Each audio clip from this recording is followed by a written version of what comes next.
Hello, very good evening. Welcome to the Evening Bulletin, live and direct from our studios on the 10th Avenue Extension, Greater Estate, Nungwa Adugono, Mega Broadcasting Network, MBN TV. My name is El Samuels. The news is also live across our social media handle on MBN 360. We first take a look at the headlines. Ghana begins evacuation of nationals from South Africa. First batch arrives Wednesday. CD ranked among Africa's worst performing currencies. Public anger grows after Chinese deadliest coal mining disaster in years.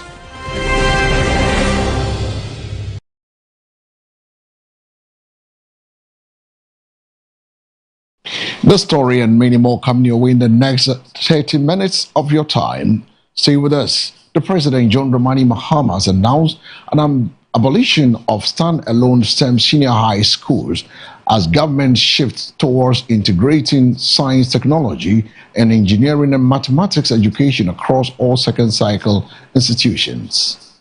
President John Dramani Mahama says the era of exclusive stand-alone STEM schools is being phased out as part of a broader education reform aimed at expanding access to science-based learning nationwide. According to him, the new policy direction will ensure that every senior high school is equipped with facilities, curriculum support, and trained teachers needed to deliver STEM education rather than limiting it to selected institutions. He explained that the move is intended to promote equal opportunities, reduce regional disparities, and ensure that students across the country can pursue science, technological-related courses regardless of their school type. The president noted that integrating STEM into all schools will also help build a stronger skill base to support national development and innovation. Government says implementation will be rolled out in phases with investment in laboratories, teacher training, and digital learning tools to support the transition. The idea is to democratize STEM and decentralize it so that every child can have the opportunity to learn science, technology, engineering, and mathematics. We have realized that it is the way science and mathematics are taught that make a lot of our children not want to take the science and engineering route. But if you teach it practically and they are able to understand exactly what you're trying to teach, it makes it easier for them. Maybe if there was STEM at the time I was in school, I might now be a civil engineer, or I'll be, a mechanical engineer or something. Today, our children have a better opportunity. They can learn robotics, they can learn AI. And when I went into the classroom and I saw some of the experiments the children were doing, I mean, it was just beautiful. To accommodate STEM in our basic education, a new curriculum is being drawn, and in that curriculum we're including STEM education, including AI and robotics.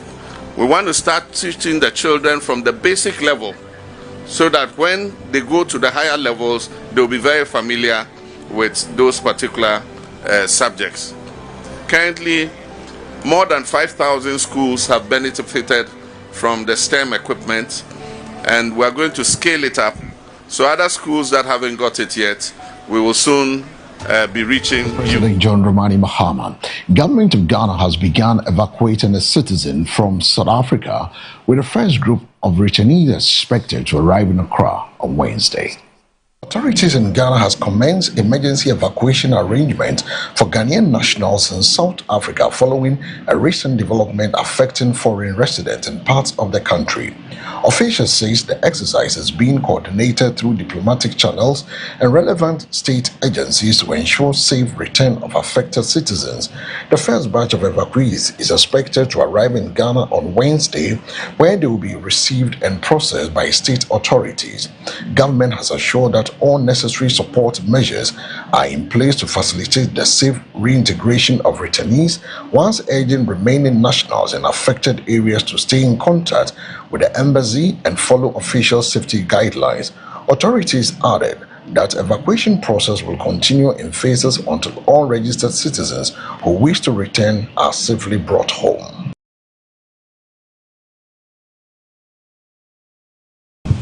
we are very happy that as a country we have a president and we have leadership who care about their people and who will go every extent to protect the welfare, the interest, the dignity, and the safety of our compatriots. President Mahama says I should tell you that he's not going to rest until all of you are safe, until you are all taken out of harm's way. All of you who have written your names, we have the list, over 800 Ghanaians who are ready to be evacuated back home. We are going to make sure that you are assisted back home to the motherland where you all belong and where you will not have your dignity affronted. President Mahama also wants me to assure all of you that this is not just going to be an evacuation, but everything that has to be done to make sure that you are fully reintegrated and that you are supported to be back on your feet again. Because for some of you, this became your second home, and you haven't been to Ghana in a while. You have been establishing yourselves here. You are running businesses here. You are pursuing your professions here. But to suddenly be relocated, not something you really planned for. It is only appropriate that we support you, give you the needed assistance so that you can build your lives back once you get back home. As you know, in Ghana, we are always ready to receive our own and to support our brothers and sisters to find their feet. So that will not be difficult at all. Away from the foreign ministry, we move to the straight to the floor of parliament when the minority in parliament says efforts to promote open and accountable governance are being undermined by what it described as a growing climate of fear. The minority caucus in parliament has raised concerns about the state of governance, arguing that transparency and accountability cannot be achieved in an environment where individuals feel intimidated or constrained.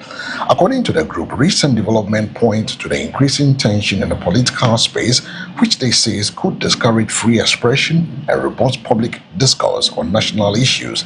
They insist that open governance requires trust, respect for dissenting views, and strong institutional independence to function effectively. The minority is therefore calling for measures that strengthens democratic freedoms and ensures that all actors, including opposition voices, can participate fully without fear of reprisal.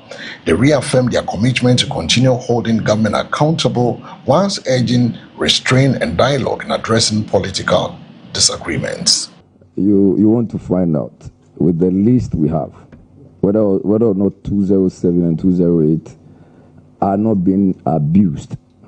I mean, it's clear. Everybody is aware. If we've gone beyond abuse, we are now under the instructions of the president, who once said that they have the IP addresses of everybody. And so when you make some statements, you'll be sought after.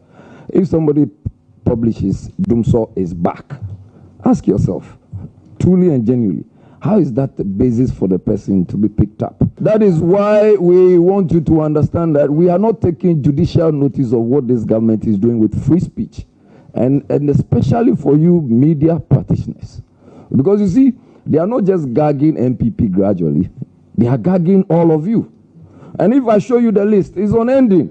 It started with Kwame Abronye, Intim Fojo, Paul Adomochi, Daniel Adumaku, Say Obama, Mohammed Zakau, Yaya Abiu, Fanti Comedy, Mr. Achinkwa, Okateche Afrifa Kofi in cancer, Alfred Abebi Adenta Kumi, whose wife actually lost a child just because of this harassment.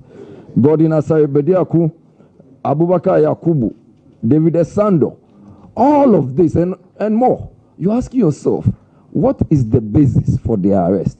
Because somebody published that, oh, there is somebody in a gay dress, and that is the basis for you to arrest. How does that amount to insult?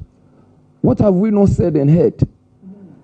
And assuming that this is the trajectory we want to go through, then it means that you media practitioners should be up and doing, because it will come to you.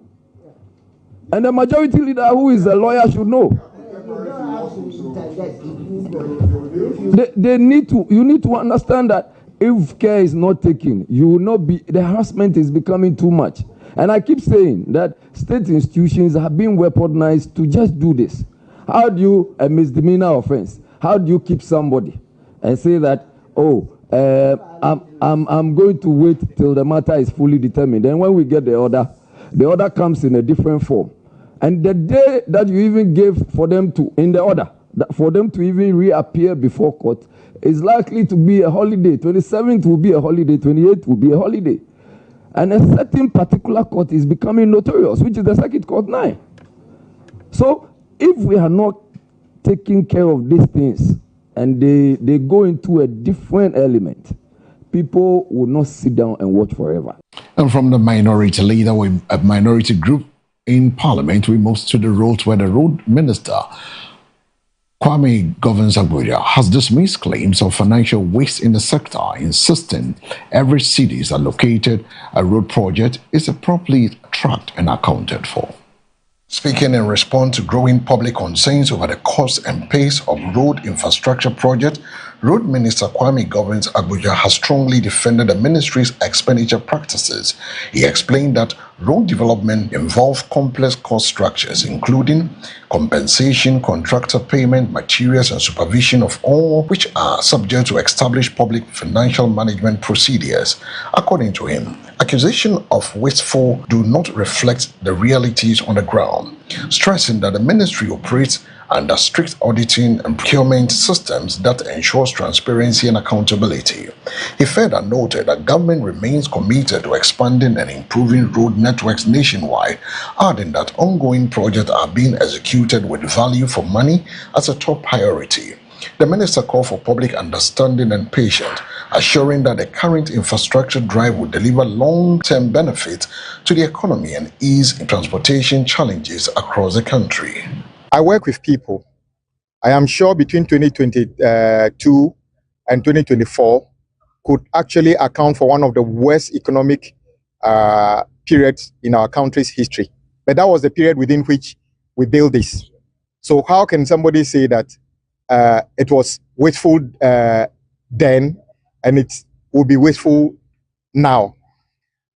The staff of highways deserve better places to work, as staff of Bank of Ghana, staff of the police, staff of everything. So the argument was flawed by, those who made that argument. The point I'm making is that their argument was not based on anything. It was sentimental and, let's say, pedestrian. It wasn't based on anything, because this is not the first time we did this, and this is not going to be the last time we have offices for.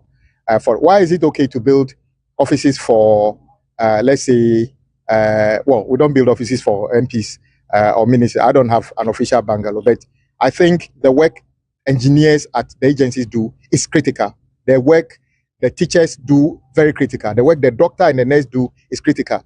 There's nothing wrong providing decent places for them to work. So my point is that the argument made by those proponents was flawed. There was no merit in it. But because it was like a political thing, oh, why are you wasteful by providing vehicles for staff to work? Anytime we go out, if you check, the car in which you are sitting, if you watch the clock, sometimes we'll do 2,000 kilometers, 1,500, 2,000 kilometers. These vehicles, the other day we were coming, my vehicle was crashed behind another director's vehicle because of maybe tiredness or something like that. So we don't get these things as luxury. We get this thing because it's necessary for us to do this across the country. So we're just assuring the public that we, once again, we are not wasteful at the ministry. We are putting every cedi given to us to a proper use. So from the road with the Roads and Highway Minister Kwame Governs Abuja, we're going for a commercial break. When we return, the news continues.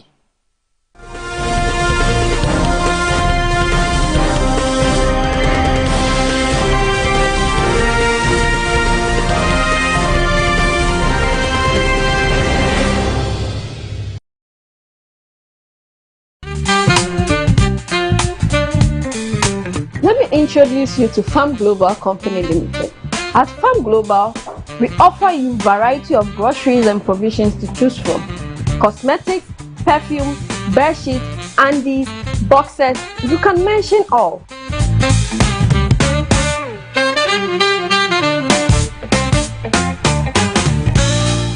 This is our perfume stand, and we have variety of perfumes you can choose from for yourself and your loved ones. We cover Latapa, fragrance world, and quality perfumes that will last long on your body.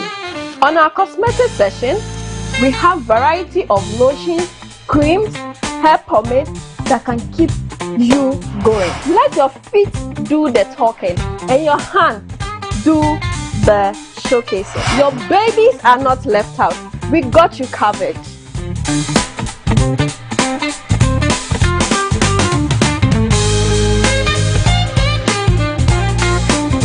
At Farm Global, we make shopping a beautiful experience for you and your family. You can be at home, send your list, and get it delivered for free. Yes, for free.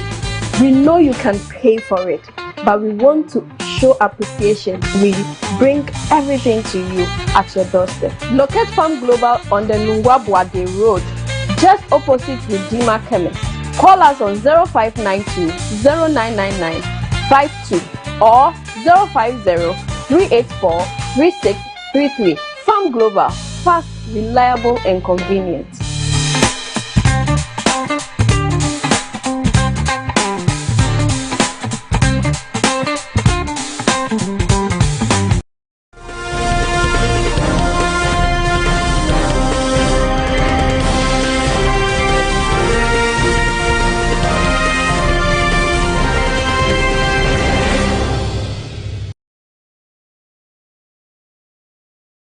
Welcome back. You're still live on the Mega News at 6 live and direct from our studios on the 10th Avenue extension. The news continues.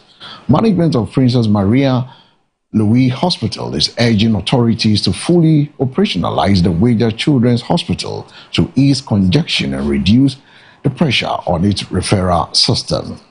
The management of Princess Marie Louise Hospital says the increasing number of pediatric referrals is stretching its capacity, affecting service delivery and timely care for children. According to officials, many cases that could be managed at secondary level facilities continue to be referred to the hospital, contributing to overcrowding and long waiting time. They are therefore calling for the full operationalization and resourcing of the Wager Children's Hospital to serve as a key pediatric facility within the Health Referral Center. Health officials believe that once fully functional, the Wager Children's Hospital will help decentralize child health care services, reduce patient load on major facilities, and improve access to timely treatment. They urge government and stakeholders to expedite infrastructure, staffing, and equipment deployment to ensure that the facility begins full operation without further delays. For so many years, the hospital was known for just managing children with malnutrition. But over the years, it provides general pediatric care. Now we have also we are able to provide care for children who have some conditions like asthma, sickle cell, epilepsy, and some other conditions. We have pediatric surgeons from Kolebu visiting and providing pediatric surgery care. So I think that the hospital has come a long way. The hospital is 100 years and we have a building that is 100 years. This building that we are in is about 50 years old. And then we have the fairly new building, which is about 13, 14 years old. And the building, for instance, is affecting us because, I mean, when the rains come, we have roof leakages. And so sometimes it occurs even in patient care areas. So you are looking after a patient and you have water leaking from somewhere. Our plumbing system doesn't allow the patients to have very good environment when it comes to washrooms and bathrooms, and this means that they are not as comfortable as they should be. Fortunately, there hasn't been any casualty. I mean, we thank God for that. We've had about 2 or 3 occasions where we've had the concrete actually falling off the roof. Unfortunately, it fell on another roof and it didn't touch anybody. The PML Endowments Fund was launched last year when we launched our anniversary celebration. And the aim of the fund is to provide funds primarily to refurbish the aging infrastructure, and also to provide some seed money to help us to maintain, because we don't want to refurbish and wait another 100 years and come back and ask again. I think that it's a very good idea that we are having another children's hospital. And for those of us in this side of Accra, we know that we get a lot of referrals coming from Kaswa, Weja, that side of town. And so having a children's hospital there would be able to take care of that population as well, and they don't have to travel a long distance to get here, because what sometimes happens is that by the time they arrive, the children may have passed away, or it may be too. In other stories, 3 people have been confirmed dead, while 34 others have been arrested following a shooting incident at the Funsi in the West District of the Upper West Region. Security sources say the incident occurred at Funsi following a confrontation that escalated into gunfire, leading to the death of 3 individuals. Police moved swiftly to restore order in area and arrested 34 suspects believed to be connected to the incident. Authorities have since intensified security presence in the community to prevent further clashes. The bodies of the deceased have been deposited at a local health facility for preservation and autopsy, whilst investigations are underway to establish the exact cause of the violence and identify all those involved. Officials have urged residents to remain calm and cooperate with security agencies as efforts continue to bring stability to the area.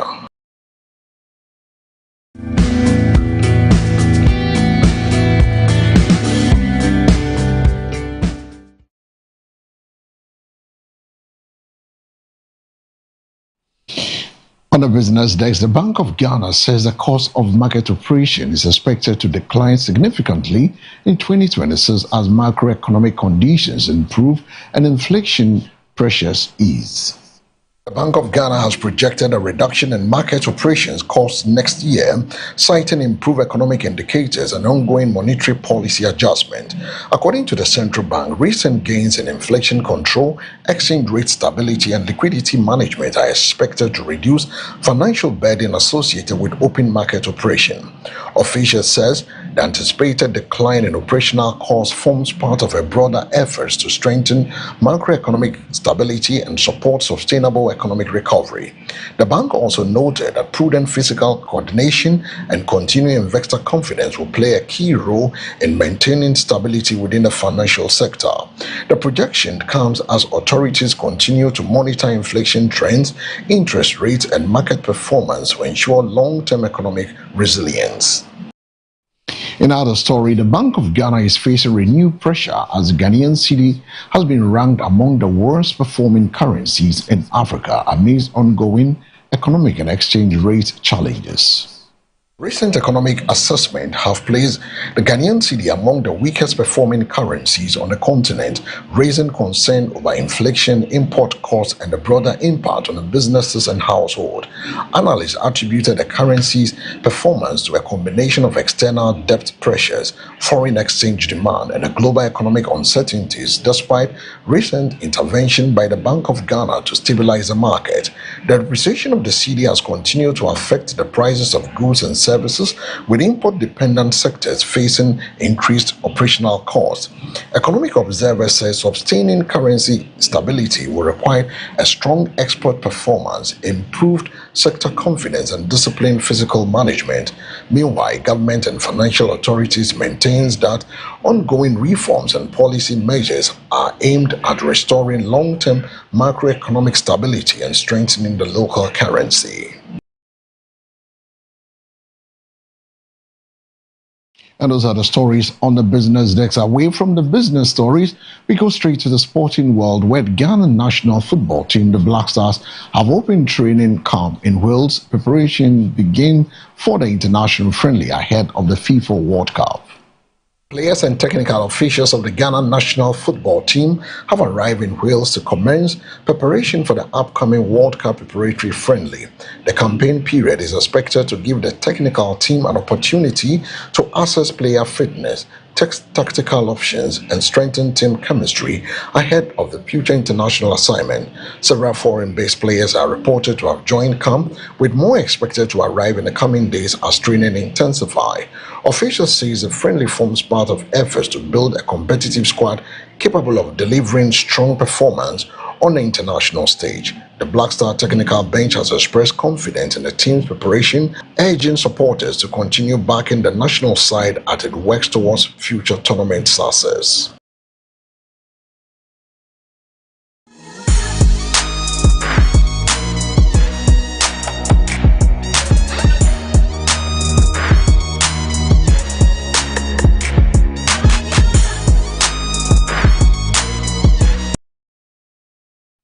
On the entertainment segment, the Ghanaian singer Molly and award-winning rapper Sarkodie have a team up for a major summer music collaboration, generating excitement among fans and industry players. Fast-rising Ghanaian music star Molly has joined forces with celebrated rapper Sarkodie for what is being described as one of the most anticipated music releases of the season. The collaboration is already attracting significant attention on the social media, with fans praising the blend of Molly's unique vocal style and Sarkodie's lyrical delivery. Industry observers believe the project could become a major summer hit, especially given the growing international recognition both artists continue to enjoy. Whilst details of the release remain limited, anticipation continues to build up ahead of the official premiere. Music lovers are expected to receive a fusion of contemporary Afrobeat and rap influences as the two Ghanaian acts combine their talent for the new record.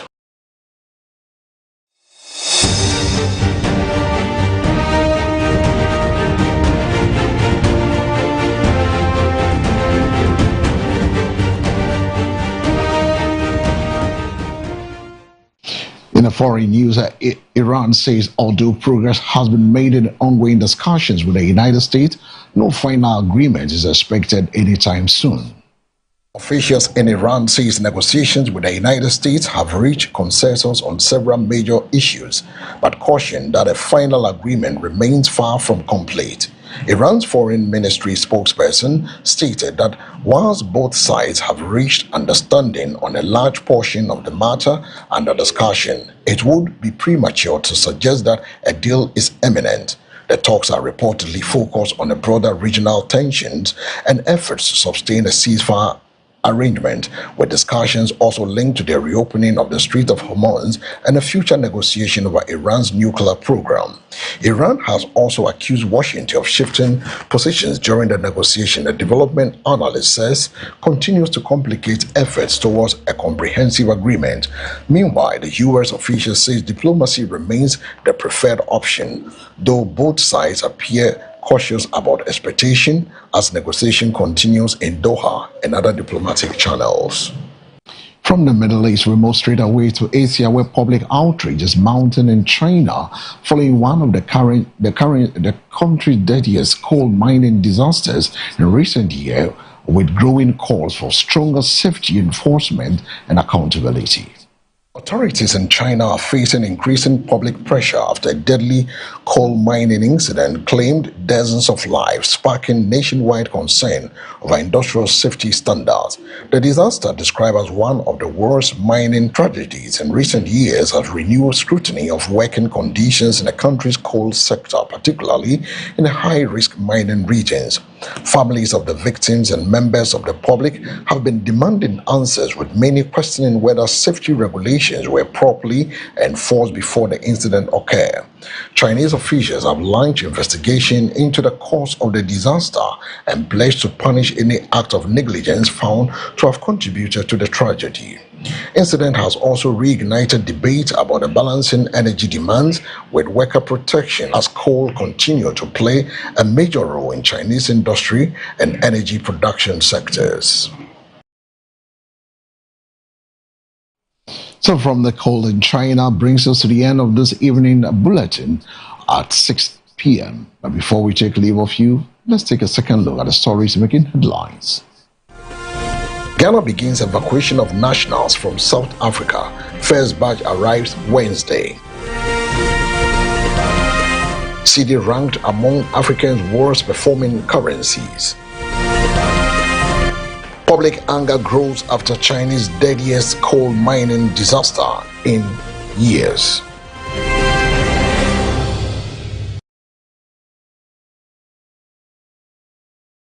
The news came to you live from our studios on the 10th Avenue Extension, Greater Estate in Nungwa at Jogono. The news was also live across our social media handles on MBN 360, Facebook, YouTube, X. My name is El Samuel. For more news, log on to MBN 360. Thanks for staying with us. Continue enjoying the rest of our programs.